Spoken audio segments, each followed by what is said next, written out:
So welcome everyone to this Seven Foundation online event. We're going to have a conversation with Andy Adams, Curator and Director of FlakPhoto Projects. We were just commenting that we have been in touch with one another now for nearly 14 years online. I don't think we've never met in person. No, only screen-based. Only screen-based interaction. So welcome to this event, and thank you for having me. Add our thanks to our partners, Photo Wings, who make these events possible for us. So Andy, we go back quite a way, but FlakPhoto goes back even further. I think you started in 2004. Tell us a little bit about your background and how you became interested in photography, and what was the impetus behind starting FlakPhoto in 2004? Let's see. Well, first off, thanks for having me here. This is fun. I love talking about this kind of thing. I was telling David earlier that I actually don't get very many opportunities to talk publicly about this project that I do that is a very public project. Most of the time I'm just kind of grinding away in this little room up here in my house, and it's very social and very engaging, but it's not often verbal. It's right.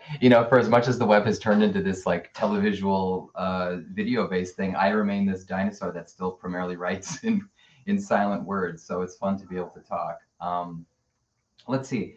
So my background, I grew up here in Wisconsin, always interested in pictures, creative kid. My mother made pictures, just snapshot family photos, always growing up, and documented our childhood with copious camera work. And so probably that was my first introduction to photography per se. I mean, really out of the womb, we were just always having our pictures made, posing for pictures and making pictures, and she got me a camera from a young age.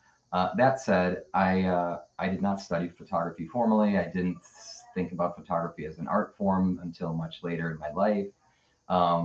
When it comes time to go to college, and I'm the first kid in my family to go to college, so that was completely new territory and uncharted territory. I, by that point, had fallen in love with television and movies. So I went to school to study cinema, to study communication arts, to learn how movies work, and maybe to get involved in the production of movies or broadcast television, or in those days, I used to think I wanted to be a radio broadcaster. And so still no photo, but lots of pictures, lots of visual communications, and visual culture were always my passion. And so I get out of school, not really sure what I'm trying to do.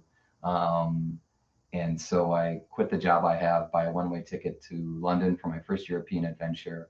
And this is really, like, I think in retrospect, kind of core to my awakening to photography as an art form and to photography as an art experience, and to sort of bringing the things I studied in school, which was essentially to learn how to read cinema as art and to read cinema as literature, bringing some of those things into this experience. Every new city that we would travel to, I was backpacking with these buddies. This is the fall of 2002. We had nowhere to, we were homeless essentially and backpackers. And so we went to the museums in every town that we went to. Right. And I gradually found myself attracted to the photography exhibitions at every museum that we would go to. And this is really the beginnings for me of starting to understand like photography exhibition as a language and as a creative communication experience, and as, not just an art form, but sort of an experiential thing to present for audiences, and marry a bunch of different ideas and experiences together. But eventually I start to realize, you can read pictures the same way you can read literature, the same way you can read film. And come back from that trip, not really sure what I'm going to do career-wise. And that was, those early years were kind of confusing for me, but a good buddy of mine, who ended up being a pretty instrumental force in the early FlakPhoto days and helping me get started with the website and the digital publishing work I would do later, taught me some early HTML skills. And I ended up falling into this early online community. This is probably in 2003 or so, not long after I've come back from this trip. And we're all kind of, the internet is becoming more of a diversionary kind of thing in our lives. We're spending more time, all laptop based though, right? Still all actually desktop based at this point. Yeah. No mobile, no touch screen, certainly no social media in any traditional sense. Yeah. But I stumbled upon this Google group called photoblogs.org. I don't know if you've ever heard of that, but essentially what it was, gosh, it changed my life. I mean, it fundamentally changed my life. And what it was this nascent community of predominantly enthusiast photographers from around the world using a Google group to discuss photography with each other. And I've always made the distinction between photo blogs and photography blogs. But what was happening in the early 2000s, and where I come from and where FlakPhoto's origins are really based, is in this early photo blog community. And what was happening in the photo blog community was, it was sort of proto Instagram.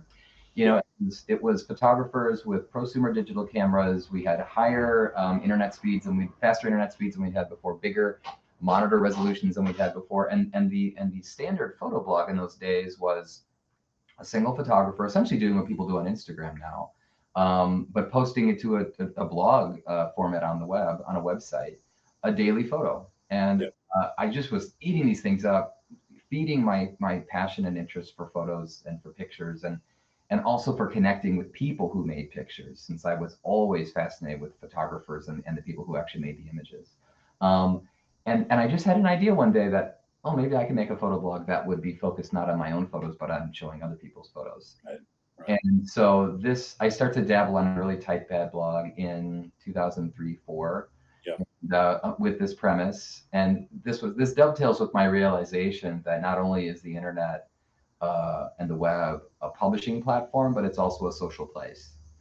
And these two tracks like continue to sort of be these animating creative canvases for me, which is sort of how can you use the web as a publishing platform, and how can the web be a social experience that I can both learn from and contribute to and activate for creative ends. And so the very beginning, the earliest FlakPhoto blog, before there was even a FlakPhoto.com, was a typepad account, and I started to do what I now have done for 2 decades, which is put open calls out onto this Google group and say, I'm Andy, I'm this guy, I live here, I got an idea, could we show some pictures? Here's my email, send me an email. And I'm smiling as I think about it. It was really, really fun, because this was the novelty of really starting to understand time zones. And I can distinctly remember sending emails out before I'd go to sleep here in Wisconsin in the Central Standard Time Zone, and then wake up with this it's very giddy, Christmas morning sort of feeling, because I was confident I was going to be getting email correspondences from people in other parts of the world. And it was just a true thrill. So that's sort of a long preamble. I've done many things with the project since, and in fact, the project has been a very evolving, meandering, experimental sort of format. But that was the very beginning for me, was sort of this marriage of childhood fascination with photography, growing education and understanding in how photography can function as an art form and as an exhibition experience, and then a desire to learn how to curate those experiences for audiences, show the pictures I wanted to show, promote the people I wanted to promote, and ultimately, eventually start to, curate what I would eventually call photography experiences, all web-based. Ironically, I was all web-based for the first 10 years of my practice before I ever did anything physical in the real world, which, I at one point I realized that was sort of a funny thing, because it took the traditional brick and mortar photography institutions a decade to figure out the internet. Yeah, exactly. It took me 10 years to figure out how to do a print show. So it's all relative, right? Depends on your position. Do you feel that kind of what you're doing now is in essence the same thing that you started with, as you say, hi, I'm this guy, Andy, I'm in Wisconsin, I want to share things, I want to connect with you, and so on. Is that the essence that persists? And obviously things have changed in terms of technology and social media and the media economy generally greatly. We'll talk about that. Or do you feel that the essence of what you do has changed since the beginning? That is a really interesting question. I think I've got 2 thoughts popping into my mind in response to that question. The first is, I would say the essence is the same. It's me being interested and curious, inquisitive, and just voraciously hungry for learning about images, and knowing that I can put signal out on the web and find people to talk to about those things.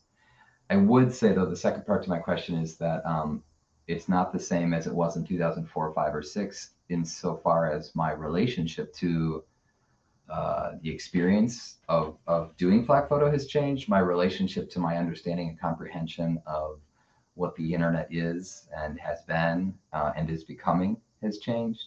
And so I'm, like the space between me and FlakPhoto has changed a lot, even though I think the impulse that drives me to do what I do is essentially the same. Yeah. Were you conscious when you started that what you wanted to do was build a community? And if so, what did you think community was going to involve and entail for you? When I started, I had the first goal was that I wanted to make a magazine. There was an early realization for me that blogging was a kind of publishing. And you'll recall that I went to college to be a broadcaster of some kind or other. I'm a product of the 20th century, so I thought I was going to work in some 20th century sort of broadcasting medium. But when I discovered the internet and started to realize that its broadcast and publishing possibilities were what they were, my first impulse was I want to be able to create some kind of a channel, a platform. Yep. But I very quickly realized the web was also a social place, that I was having so much fun meeting people and talking about pictures with complete strangers, but I was eventually starting to realize that people were becoming friends, online. And not long after that, I started to see possibilities for cultivating community and essentially kind of creating the experience I wanted to have. Because the other thing that was a real truth for me at the time, maybe a year or two later after I kind of started exploring, was that I didn't know any photography people, or very few in my life, in my real lived world life here on the ground in Madison. And to a degree, that remains so. I mean, Madison is not one of the great photography centers of the universe, like New York or London or LA or Paris. And so pretty early on, I started to realize that I could get what I was craving, which was a community connection. And the other thing that, now that I've been doing this for so long, I've gained a lot of wisdom and experience and insight and knowledge. But what was another really animating principle for me was just a desire to learn. And I could see that there were tons of people that had all kinds of experiences that I could learn from. And so that was another major driver for me. So to answer your question, it wasn't like I did not set out to create a community. I set out to create some sort of a publishing platform to showcase artists. And then I started to see the possibilities for community organizing and community connection and community conversation. And then really throughout the entire 2 decades of doing this work, it's my own interests that largely animate how the community conversations go, because I wake up with an idea and I put it out there knowing that I might be able to get a response to it. But and then the last part to that question though is, I have met many of these people that I've met on the internet and have become friends with them in the real world. I remember, I'm just having memories flooding in, but I remember this was an experience I had early on. So there comes a point in early stage FlakPhoto where eventually, people start to recognize it. And it is one of a handful of blogs about photography in the English speaking world in the US and the UK.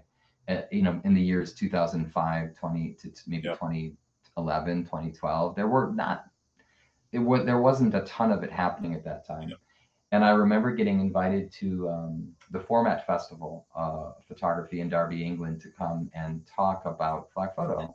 Yeah. And which was a total trip and really exciting. And I remember stumbling off the train and just rolling into this festival, and all of these people recognized me.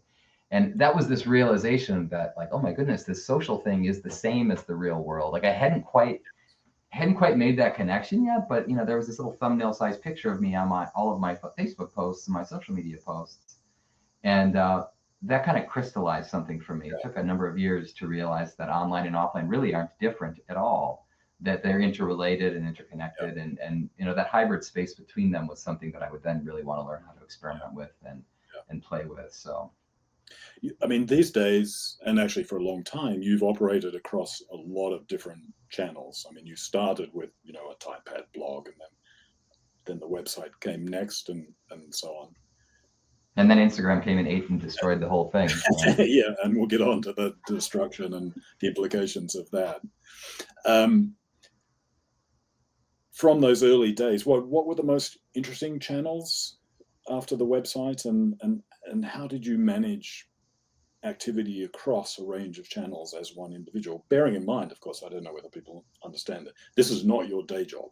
Sure, right. This has always been a hobby. This I is in oftentimes, addition to actually doing something that earns money to pay the bills. yeah, that's what kind of sets me apart from others in the space, is that this isn't a moneymaker. It's not a job.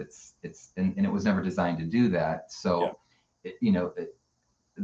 I remember years ago, I would be invited to come to art schools to talk to students about what I was doing with the nascent digital yeah, photography thing, and I found myself just riffing with students one day, and I said something like, "You can do a living. You can do photography to make a living, or you can make a living to do photography." And I yeah, chose the latter. And I realized that when I kind of made that realization, that that allowed FlakPhoto to be something else, right? It didn't need to sell advertising. It didn't need to make money. Indeed, from the beginning, the whole thing has always and remains almost entirely focused on images and ideas and right. learning from each other and kind of co-creating a sort of knowledge building experience for all of us who happen to be connected, on the channels. And I think that, to your question about what were the platforms in those earlier days, Yeah, I remember it was probably around 2010, just in like a million, like dog years, right? In internet years. It's wild to think about 15 years ago on the web.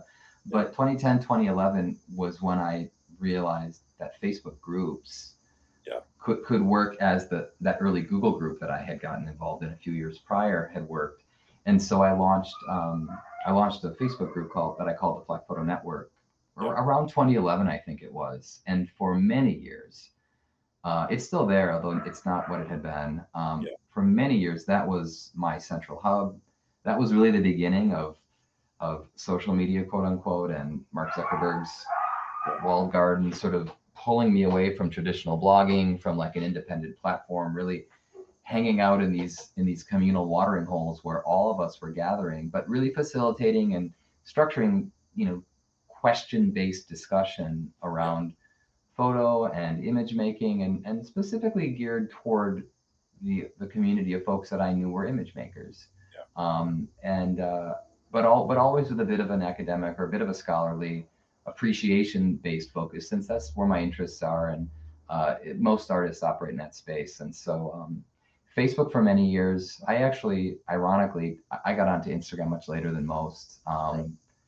Mainly because I still had a website that I was running, and that was my primary focus. But yeah, Facebook and eventually Instagram. I'm trying to think. I was on Twitter from about 2007, Yeah, and Twitter was also a very lively, fun, yeah, cool photography community space for a long time. yeah, Really not so anymore. Um, yeah, and then also around, I think, 2015. Uh, here's just as an aside, David, like my interest, because I did study broadcasting and came out of this background. I have always sort of thought about distribution as like a central focus for me. Like, how do I get FlakPhoto out into the ether? How yeah, do I find as many people as possible to engage with the photography I'm showing, with the ideas I'm spreading, and to participate in this collective thing? And so it was around 2015 that I launched an email newsletter. That wasn't a marketing newsletter. It wasn't designed to sell you something. It was like blogging in a newsletter. yeah, And I used a platform called Tiny Letter for that back in the beginning. yeah, That was a tiny little MailChimp app that has since yeah, unfortunately gone away. But yeah. So this is the thing. The platforms shift, and because I am as much digital geek and like media trend guy as I am photography curator and writer and thinker, I love following the digital stuff. So that has for the most part served me well. But it's frustrating, especially these days when things have become so splintered and fragmented. And there was a time when we were all around each other in the same place. It became much easier to create these kinds of experiences, and it's infinitely more difficult. And I sometimes wonder if it's impossible to do what we used to be able to do. It's hard yeah. to know. It seems that sort of pre-algorithm, when you actually had timelines that just posted things. That's a great point. In linear time, you followed someone, you saw what they posted, recently, you could comment, you could connect or whatever. Mm-hmm. You knew that if you followed someone, you would see what they were posting. Yeah. Nowadays, that's not the case, because the algorithm will suppress some things, promote other things, bring in things. I mean, you wrote a post recently about damn the algorithms. And you said that maybe we have kind of an abusive relationship, with Meta in particular. I mean, do you see the rise of the algorithm and the algorithmic feed as the biggest change that impacted the way that you operated at FlakPhoto? I think the biggest change was probably, and I don't know that I could have controlled this because it was just a sea change that was happening in how social interaction was occurring on the web. To zoom out one step before the algorithms, what you made me think of was that when I came on the scene, and I write about this in this blog post about the algorithms, I came up in the blogging era. I came up in the early mid 2000s, 2005, 6, 7, 8, when there was a vibrant but small community of photographers and artists and photography people writing about photography on their blogs. And that is, in fact, that's where I met you, because you used to write one of those blogs. And if you recall, I know you recall, we used to get that stuff through RSS feed readers. Yep. Google Reader was a popular one. I used to use one called Bloglines. Yep. And the point was, there was not algorithmic interference. It was essentially like I'm getting a postcard delivered to my house, and I will look at it when I'm ready to look at it. So I was able to time shift it. I was guaranteed to see it. And then there was the social comment aspect of it and so forth. And it was, it was the old independent free web. So even pre-algorithm was just that delivery mechanism that we weren't all camping out on the one platform, which, over the last 15 years, the ground has shifted a ton on the meta platforms. I don't need to, everyone in the comments knows that. We've all been struggling with that. I mean, certainly by the time the algorithms come in, for a long time, I had a Facebook page for FlakPhoto, and, that Facebook page organically grew to some 50,000 people. And I used to host discussions there. And, if you couldn't even expect to host discussion-based conversations on a Facebook page in 2025. It's simply not how these tools work anymore. You do get some of it on Instagram, but yeah, to your point, the algorithms are very good at helping you discover stuff that's like what you have expressed interest in. And I wouldn't want to throw the baby out with the bathwater. There is benefit to that. I mean, for someone like me who looks at pictures every day on Instagram is forever recommending more photographers to me that look like the kinds of photographers that I'm interested in. That's cool. I like that. I try to use that to my advantage. I mean, I DM photographers every day on Instagram, and I DM complete strangers in 2025 the same way that I did in 2005 using Instagram. Now the difference is, in the old days, we were relying on blog recommendations and links and websites and emails to communicate with each other far more than we do presently. And I think that our reliance on the meta platforms, I mean, I really do have a love-hate relationship with it. And I mean, I take a lot of heat sometimes because I just complain too much about it.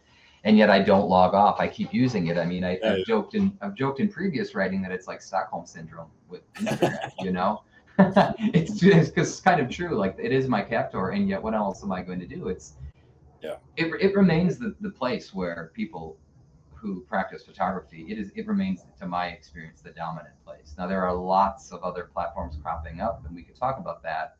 But in my own anecdotal experience, I just don't see anything that is pulling people en masse away from Instagram, despite how Instagram continues to change and become worse and less useful for artists and filled with more junk and noise, and to say nothing of how Instagram is truly a suboptimal place for truly looking at and experiencing photography, really seeing photography and being able to understand what an image maker is trying to do with their photography.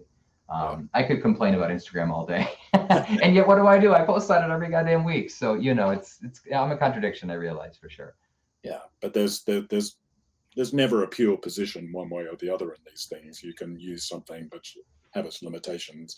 Of course, one of the biggest limitations of Instagram and some of these other platforms is that they've broken the link culture of the open web, and the inability to have links in posts and so on, because they don't want traffic going off somewhere else, is a huge limitation. And people try to put links in bios and so on, but it's insufficient when because sometimes you want to use the link as like a footnote to show where you're getting the thought from and so on. Right. We're just having a look on screen at you did this post in 3 years ago now. We're coming up to the anniversary of your reboot post. Yeah, right. You mentioned earlier that that one of the first things you did was actually have an email newsletter. So what was the thinking behind the original email newsletter, and how has that been kind of refigured now with Substack and this idea of the reboot of FlakPhoto? Yeah, well, you mentioned a second ago how one of the drawbacks of Instagram in particular, but the social web generally, is really the inability to successfully link to other things across the web. That's one driver. But another aspect of, I think a really negative aspect of these social channels is that they are simply not designed for sustained slow looking, for long form reading or thinking.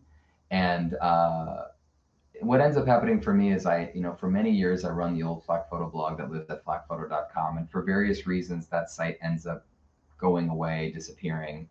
And that dovetails with the launch of my first newsletter, which is essentially, by this point, I've been completely, like everybody else, I've been completely swept up in the tides of Instagram and was enjoying it and figuring out how to succeed there and figuring out my way of doing it, and doing the thing that everyone does when they go to a new platform, trying to grow the platform and bring folks along to come along for whatever you're writing about or thinking about. But the problem was that Instagram was never and has never really been designed about reading and writing, right? Yeah. It's been about quick hits and looking and swiping and scrolling. And so my first newsletter, FlakPhoto Digest, was essentially kind of a clearinghouse for me to write about the stuff I was thinking about, to promote the photographers that I was interested in or excited by. I'm also very interested in photography book culture, so I love to promote books and bookmakers. And I also, for a long time, I just really enjoyed trying to be a signal in what I saw to be growing noise in the Photoland ecosystem, to be able to share things like artist residency opportunities or grant opportunities. And I just realized, okay, I need to get back to blogging. And so that was the impetus for the original newsletter. And then you know how it goes. It's like all of these digital habits, they are practices and habits, which mean they ebb and flow depending, if they're not business based, they ebb and flow based on the rhythms of your life. Yeah. And in my case, the email service provider, the tiny letter platform I was using, was being sunset when MailChimp, I think it happened when MailChimp was acquired by Intuit. I think it's actually how it went down, Microsoft. But what happened around sometime in 2022 was I had been reading an increasing number of newsletters on Substack, and I thought, I wonder if I should reboot the newsletter over here. And someone actually from Substack reached out to me, and they were a FlakPhoto reader. Right. And they told me, you should give this a try. And so I just dipped my toes in and started to experiment with it. And I've been publishing consistently there. It'll be 3 years in September. It's September now. So the point, ultimately, what I write about in that post was just a continued realization that essentially I'm relying on what is essentially a shopping app to try to write about and show photography. And it's simply not the optimal platform for it. And I wanted to write more. I wanted to say more. And I also wanted to guarantee, to whatever degree I could, that people would see what I was showing, see the artists and image makers that I was promoting. And, it's not a silver bullet, because we all, I think, have more email today than we ever have before. But it does operate the way that old RSS feed reader did in 2005, right? Yeah. It is not algorithmically determined to the same degree. I think that, inbox filters are still increasingly powered by algorithms, but Yeah, it's been a lot of fun, and Substack in particular, which is not the only newslettering platform out there. I mean, in fact, Substack's really evolving into something else Yes. presently. But a lot of photography folks are going over there and experimenting over there. It's exciting. It reminds me of those old bloggy days from the early 2000s.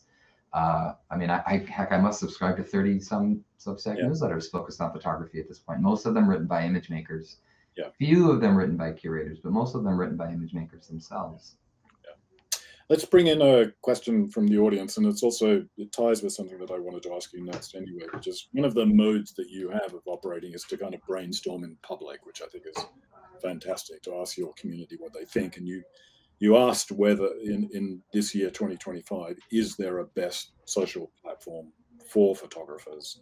So Eric is asking whether you can share some of the emergent alternatives to Instagram and Meta that are capturing your attention. Good question. In answer to the question that I asked on Instagram, I don't think that there is a best social platform Right. yet.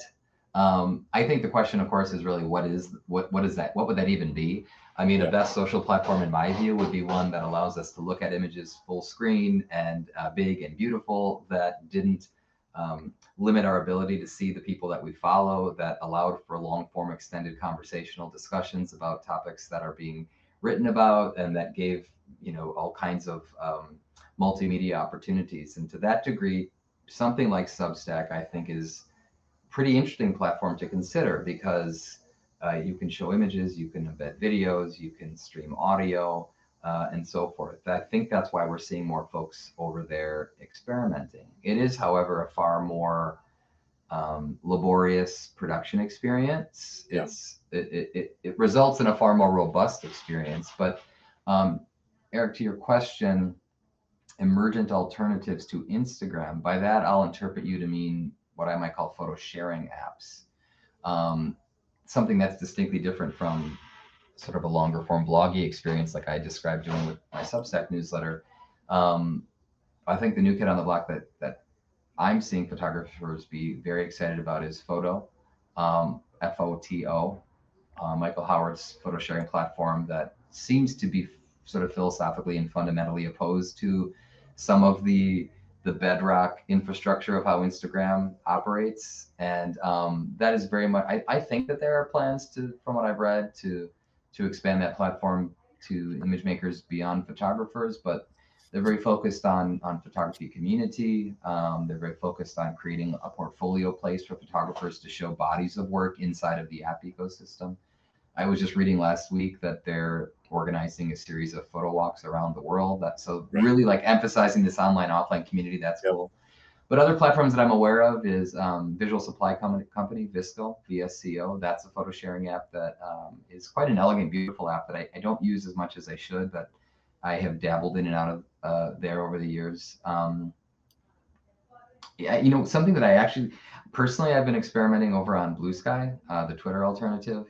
I don't see tons of photographers there. I see far more writers and media Yes. people there. But Blue Sky, for anyone in the audience who used Twitter before and liked that sort of short form microbloggy experience, I think Blue Sky actually has a lot of promise. The thing I like most about it, and I'm there every day, is that it well, for starters, you can curate feeds of interest and which are akin to what we used to do with lists on Twitter. So if you want to free yourself from the algorithmic grip of something Yep. like Instagram does or Facebook does, you could create a curated list of these types of image makers or these kinds of artists or whatever. But links are really freely shared and circulated on that platform. And as someone who likes to share links, whether it Yes. just be to a new book I'm reading about Yep. or it's an article that I thought was interesting. It's very old school and old fashioned in a way. It's basically saying, go here, check this out, come back and talk about it. And I think a bigger question actually is like the evolving nature of the web as becoming more of an audio-visual form and the Yep. primacy of video over text and reading. I mean, that's a whole other conversation. Yep. Yeah, I think Flickr's still out there for folks, but I don't know that it's as I would say it's arguably not dominant as it used to be. Yeah. There are many others. And in fact, anytime I ask that question, what's the platform? You see the same laundry list. Oh, Glass is another one I hear people talk Yep. about from time to time. Everyone has their thing. Yeah. I think perhaps the takeaway is that there is no single platform. I mean, maybe that's a good thing. Perhaps we all gave too much power to Meta, to Facebook, to Instagram. Yeah. On the other hand, that means all those conversations are completely fragmented. Gone are the days, perhaps, of all of us being able to come together on the same watering hole to have an extended multi-day conversation about this article that someone wrote, or this, short film that someone posted, or this exhibition that people have actually been experiencing in the real world. It remains to be seen sort of where that goes. Yeah. The decentralized web is out there, but I don't think that it's not going to be a plug and play solution for Yeah. many people. And so that's a bit of a drawback, but hopefully that answers your question to some degree, Eric. Yeah. We'll come to some of those questions about fragmentation and the implications there in a second. Let's just think about some practical questions, maybe even some practical advice for people in the audience. I know Jenny here has a very specific question, but it's interesting about Substack and its ability to show images. Can it handle 16.9 photos? And Definitely. then I suppose a theme out of this is, do you have a particular way of handling images on Substack and the way that you want to show them in terms of size, gallery, frequency, either on Substack or other platforms as well? Yeah, I think it'd be one point I guess I want to make up top is that I don't want to emphasize like Substack dominance. That for the moment is the platform that I have been using. I always keep my mind on the possibility that I need to potentially export my stuff and move house. And Yep. I think fundamentally in my gut, I feel like owning the platform, being completely independent of some sort of Silicon Valley tech company, or as much as possible, would be the optimal way to roll. But there are still many benefits to being there. The community aspect of writers who are doing their thing on Substack, and that provides opportunities for discoverability for my writing and for the people I'm trying to show. For anyone in the audience that's interested in getting into, I guess what I might call newslettering or something akin to Substack, there are certainly other platforms out there. Ghost is another very popular one. Beehive is another very popular one. I don't want to come across as a Substack evangelist, though I do think that it's an excellent platform for many reasons. It's ultimately a multimedia publishing platform, and I believe it's going to continue to evolve that way. Much more than a photo sharing platform. It's designed to work and look great on the web. And I think that's above all what I love about what I'm doing there presently, is that it's a throwback to the old way of how I used to operate, which was publishing on a big canvas with links that can be shared, with images that can be full screen if I want them to be. With extended writing and commentary, and the opportunity to comment and use a keyboard to type and to get ourselves unchained from this thing that we are all sort of bound to. To Jenny's question, absolutely, 16:9 aspect ratio photos you can for sure post on that platform. To your question, David, I sort of have settled into a style that I use. I don't take advantage of every bell and whistle available to me in the Substack tech stack, but if an image is big and beautiful, I'll make it full screen because I want it to fill up the canvas. I still operate from the perspective of kind of a magazine editor publisher role. In fact, one of the joys of the Substack newsletter has been inviting people to collaboratively publish things with me in the FlakPhoto Digest. So I regularly invite photographers and writers to co-create something with me, and then I'll so for example, Janelle Lynch and I published a piece earlier this year that I think it's called "How to Make a Good Photograph," which it's just an amazing post that I would recommend everyone in the audience read. Janelle is such an eloquent writer and thinker and photographer, and this is the kind of thing that I want to do more of, which is to leverage a publishing platform outside of the very, very narrow constraints of a 2,200 character limit and a set, as Jenny's pointing out in her question, a set sort of optimal aspect ratio format that you can only you can only do on Instagram. And obviously even these days I think Instagram is prioritizing short video reel clips over still images anyways, and so that begs the question as well, what are you trying to even do, and what kinds of visual experiences are you trying to create and present for the audience? I am very much kind of old-fashioned at this point, and I love the article as a format. I love the interplay of text and image, and anything that can create conversation or kickstart some sort of a discussion is going to inspire me. So So moving along from thinking about actual particular platforms or the technicalities of them, if someone came to you and said, look, I want to start showing my work, talking about my work, and so on, what would be some of the practical tips or pointers you would give them as they begin on whatever platform they're beginning on? It's funny, my mind went one way, and then it zigged, and then it zagged after you finished that statement. I mean, the first advice that I would give to anyone, and I've given this advice to many photographers and other colleagues in my field, is really spend some time thinking about what you're trying to do. Like, what are you actually trying to do with your project?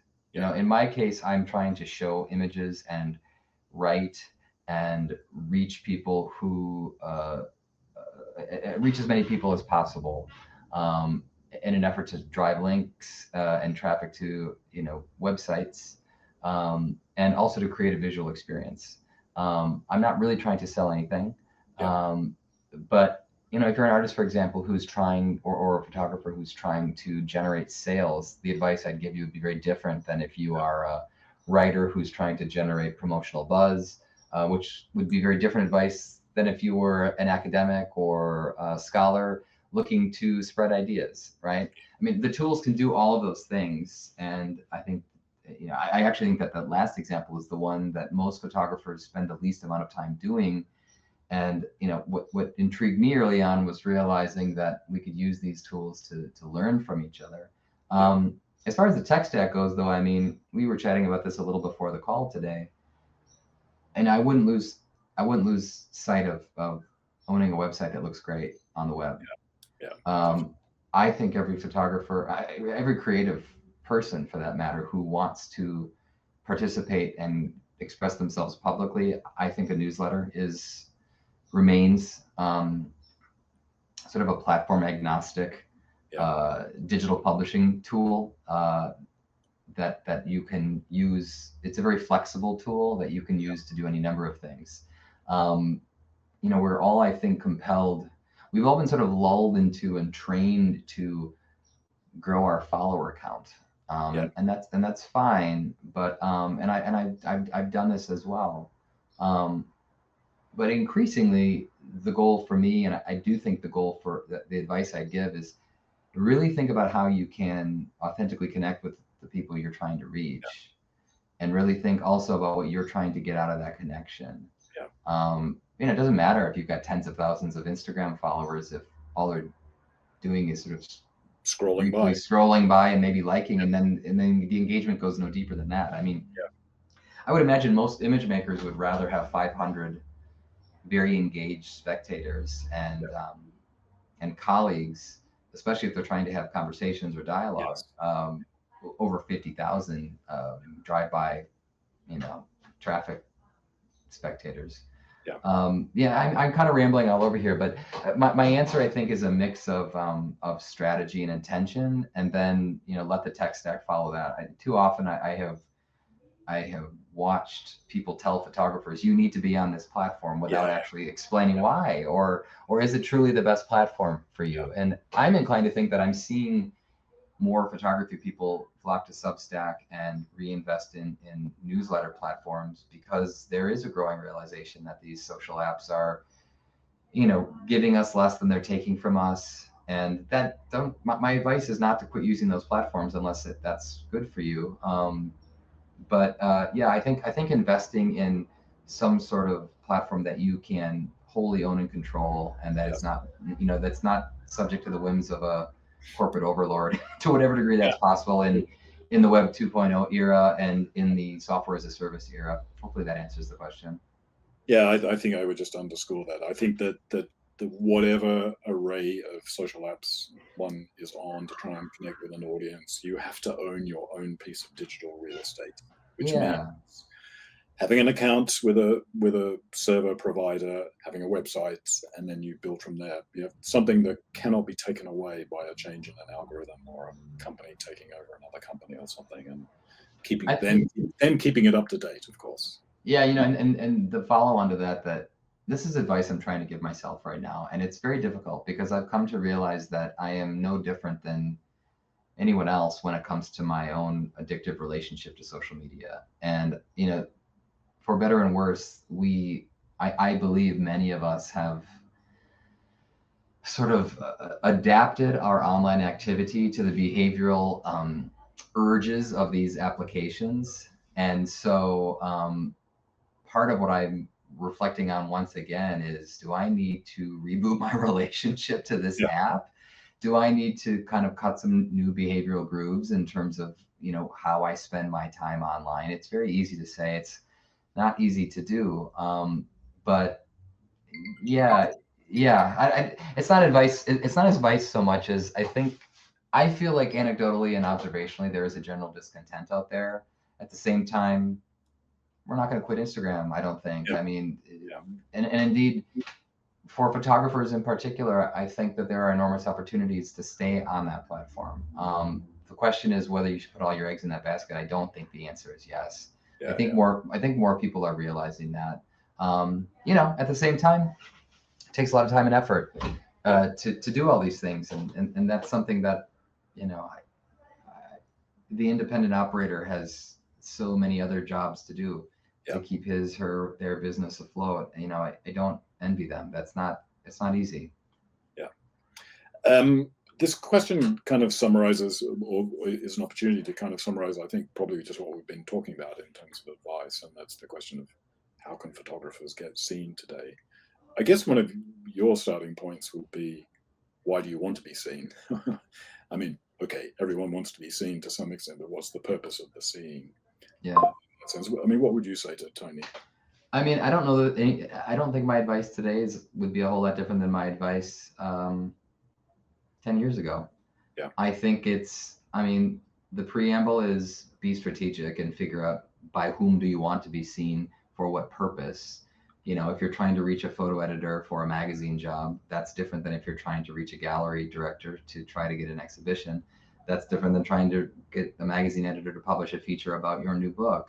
The not very satisfying advice is be everywhere and try to figure out how to be everywhere in a broad way. I think in 2025, being active on social media is still a requirement for being seen.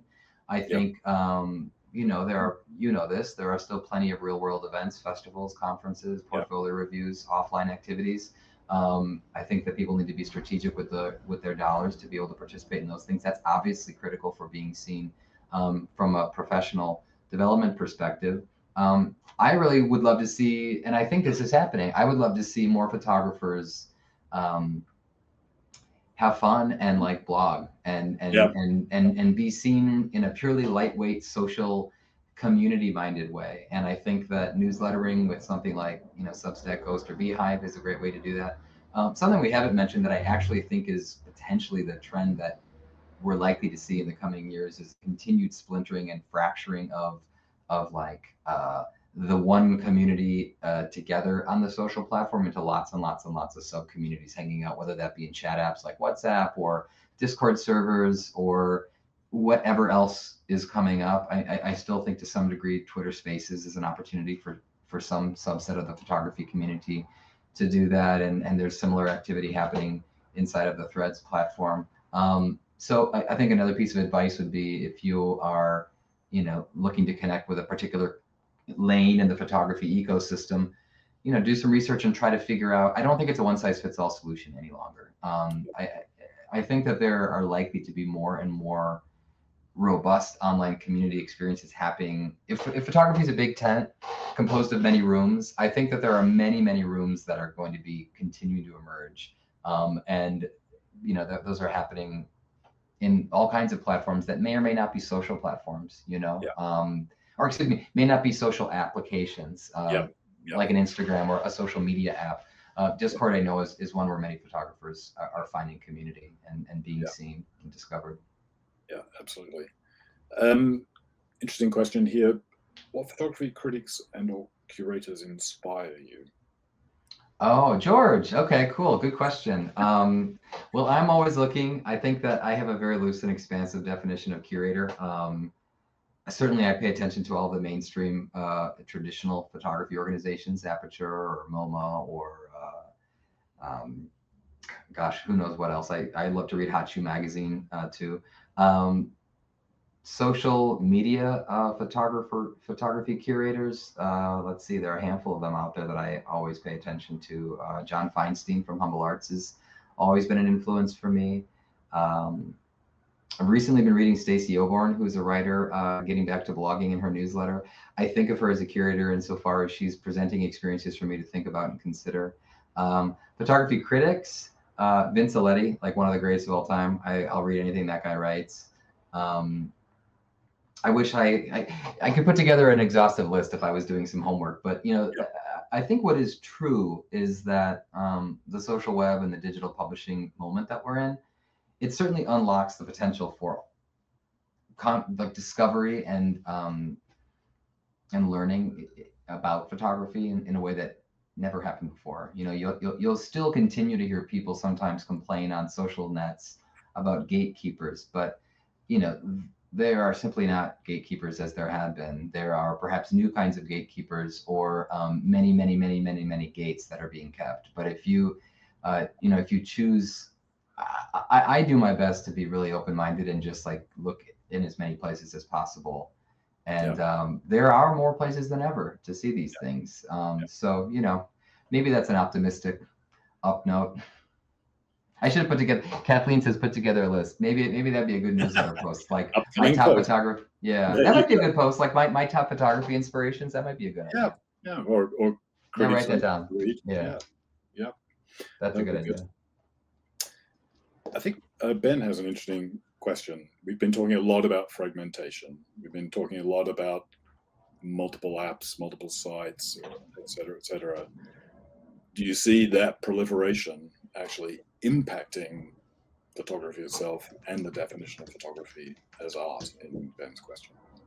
I just want to comment here. One of the comments from Hamish Stewart was, would you consider David Campany one of your critics? And I just want to say yes. David Campany is another one that I absolutely follow and learn from all the time. He's on Instagram, one of the greats. I think he's with ICP presently in the education program. But how do I see the proliferation of digital culture impacting the definition of photography as art? Great question. I consider myself an art fan, and yet I oftentimes think that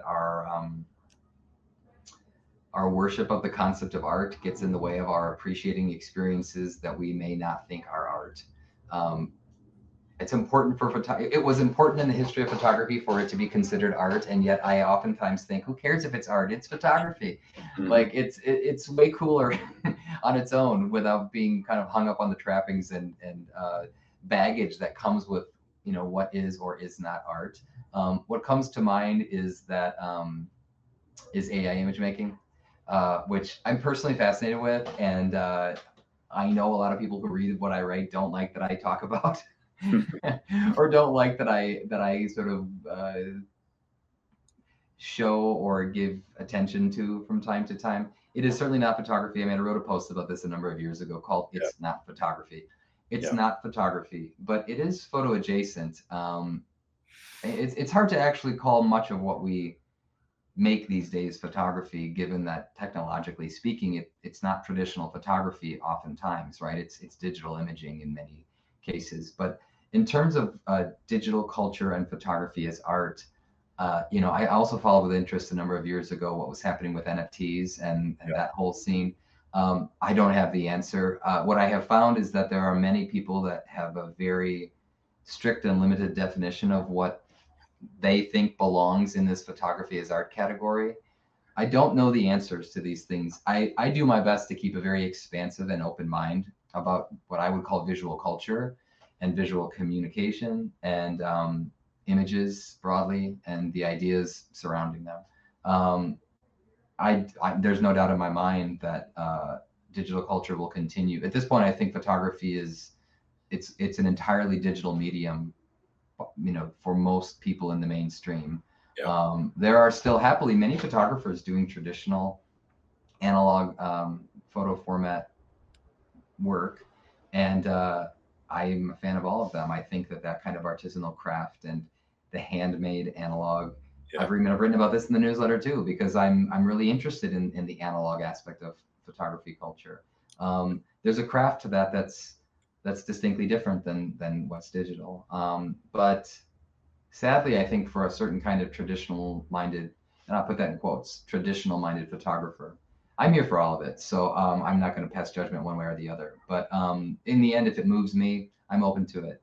Yeah. If I like it or it rhymes with my sensibilities in some capacity, I'm open to experiencing it. I think that's the way to see it. I actually think that's what art is for me. I have a pretty expansive and loose definition of what art could be. But sadly, for what I would call traditional practitioners, I think that we're likely to see more and more popularization of these digital forms that may feel wrong or and also potentially have other kinds of issues with them, related to things like artificial intelligence and visual theft and all of these ideas. It is a complex and thorny topic to which I have no specific answers, but I look forward to continuing to follow and learn. Yeah. So we're heading towards the end of our time. We'll still have time for a couple of questions from the audience if someone wants to drop in a question. We may not get to all of them, but certainly Andy will see them and may follow up with you at some stage. But Andy, I wanted to, for my final questions, wanted to ask you about politics, actually. A spicy meatball. A spicy meatball coming up. You were quite open on social media after the presidential election last November that you were extremely worried. It was a dark time. You talked about the toxicity of the incoming administration and kind of moves towards autocracy. And then you had a very interesting post about creative resistance in January on the day of the inauguration and so on. I mean, these are big issues. Do you feel a responsibility to talk about those things? What led you to be transparent about those thoughts, and what was the response you got from your community? Well, yeah, gosh, this is a big question. All opinions of mine. These are all opinions, right? I don't think that I feel a responsibility as like Andy Adams photography guy. I don't take myself that seriously. I'm just a guy with a blog and on the internet. I don't think that my political positions or opinions really matter one way or the other as far as the photography community is concerned. I do, however, feel a responsibility as a citizen who believes in the maintenance and furthering of liberal democracy. Yeah. I'm certainly no expert, but I have spent quite a bit of time in recent years educating myself on the topic of autocracy and how it functions in societies, how it has happened previously in societies.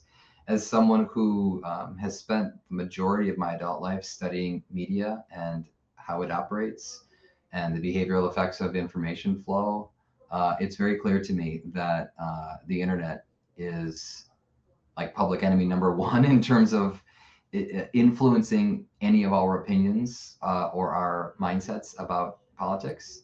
And so if there's any sort of a kind of, and I wrote something about this on my Facebook page the other day, I think this is true. I think that in a moment, if you believe these things, I think, I don't want to be too self-important and say we have a responsibility, but I think that there are multiple kinds of value that come from sharing our opinions in public.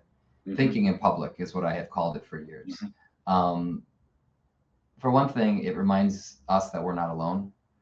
If these are things that concern you as they do me, I do feel better when I write something on a social site that expresses my dismay about something.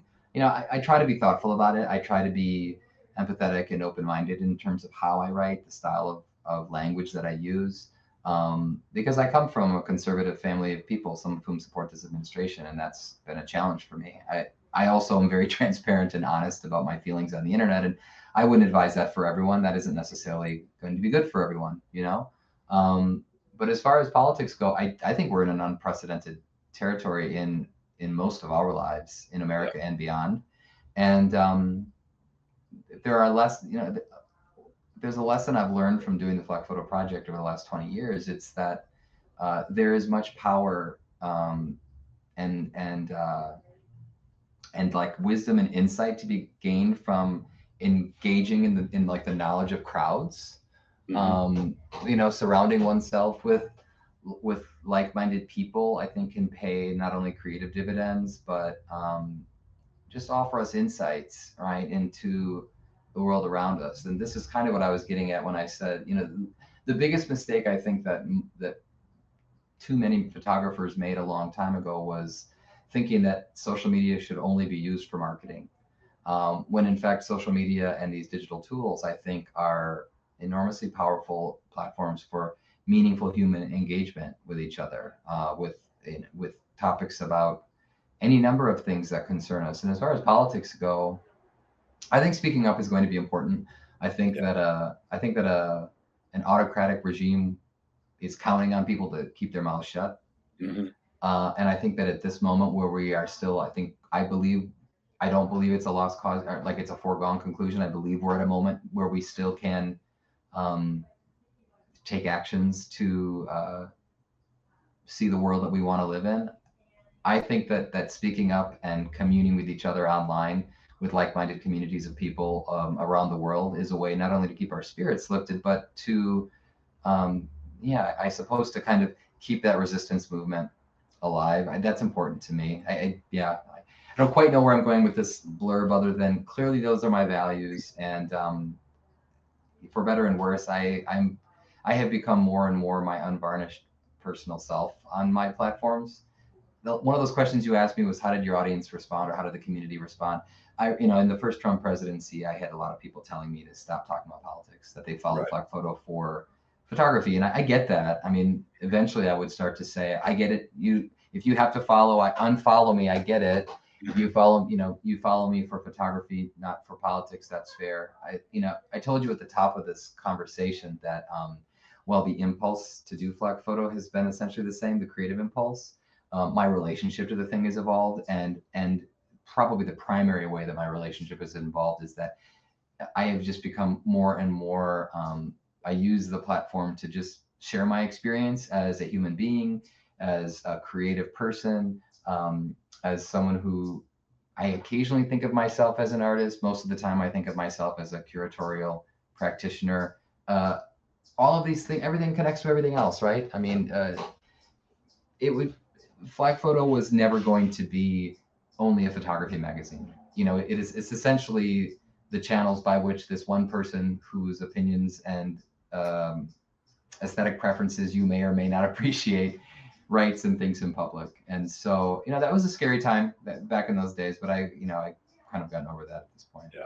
I'm willing to just sort of say what I feel. Yeah.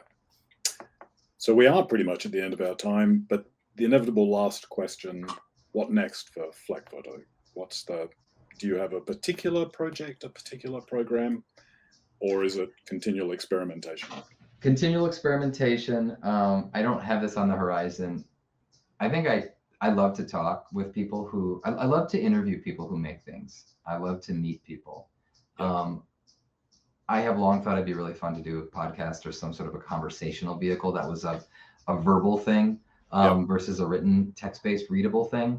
That would be neat to do that. But again, as this is just a side project for me, there's just so much overhead. Someone had asked earlier about podcasts. That's a whole other conversation. And I think podcasts are a powerful medium.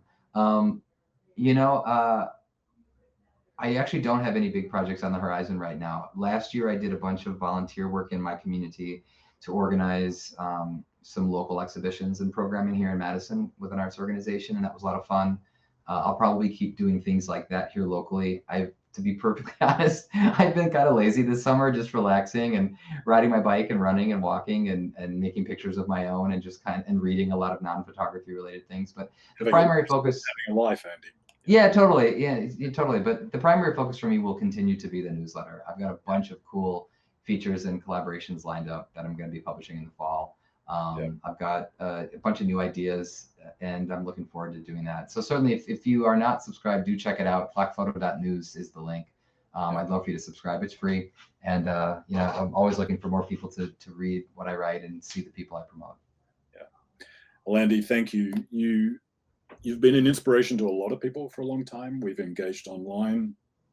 I've learned a lot from you, and I think the community you have built is quite extraordinary. And I second Christoph's point that it's absolutely mind-blowing that you do all this as quite a hobby and on the side of other things. But it's a passion project that's had a huge impact.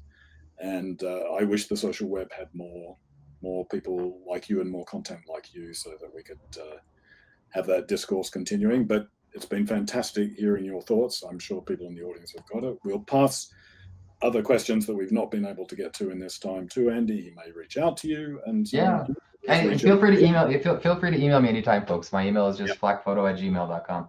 I'm behind on email all the time, but I love to meet new folks, so write anytime.